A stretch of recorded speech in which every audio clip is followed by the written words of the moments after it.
Praise the lord. అతి శ్రేష్టమైన యేసుక్రీస్తు నామములో మీ అందరికీ ఉదయకాలపు శుభాలు తెలియజేయుచున్నాను. ఈరోజు దేవుడు మనకు అనుగ్రహిస్తున్న అతి శ్రేష్టమైన వాగ్దానము యెహెజ్కేలు 29వ అధ్యాయము 21వ వచనాన్ని చదువుకుందాము.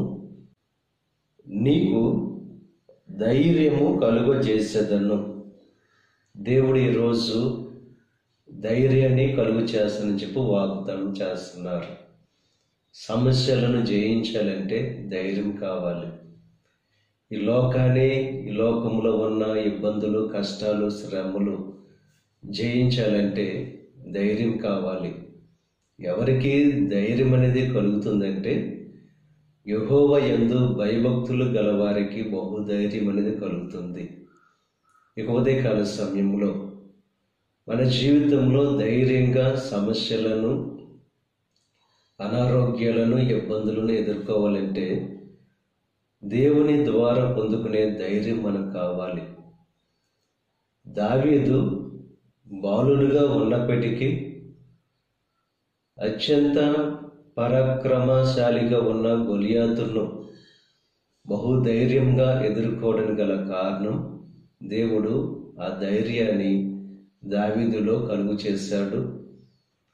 దేవుడు కలుగు చేసిన ఆ ధైర్యాన్ని బట్టి గొలియాతుతో యుద్ధం చేశాడు, గొప్ప విజయాన్ని పొందుకున్నాడు.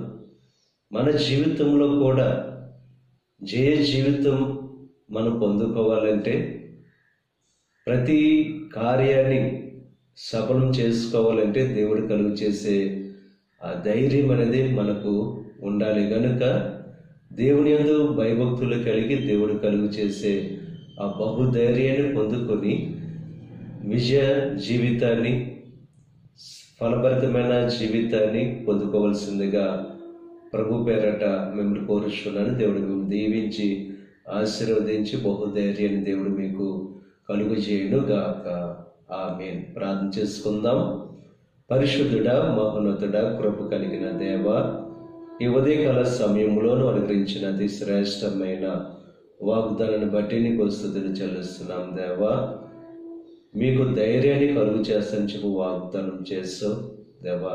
ఎవరైతే సమస్యలు ఉన్నారో ఆ సమస్యలను జయించలేక పెరుగుతనంతో ఉన్నారో వారికి ధైర్యాన్ని కలుగు చేసి వాటిని ఎదుర్కొనే శక్తిని కలుగు చేయండి. ఈ ప్రార్థనలో ఏకీభవిస్తున్న ప్రతి ఒక్కరిని దీవించి ఆశీర్వదించండి. ఈరోజు తలపెట్టిన ప్రతి కార్యాన్ని సఫలం చేయండి.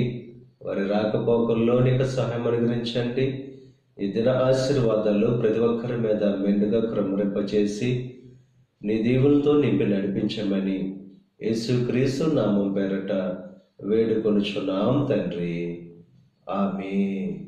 తండ్రి, కుమార, పరిశుద్ధాత్మ త్రియేక దేవుని యొక్క కృప సదాకాలం మనకు తోడై ఉండి దేవుని యొక్క దీవెనలు, ఆశీర్వాదాలతో నింపి నడిపించును గాక. ఆమేన్.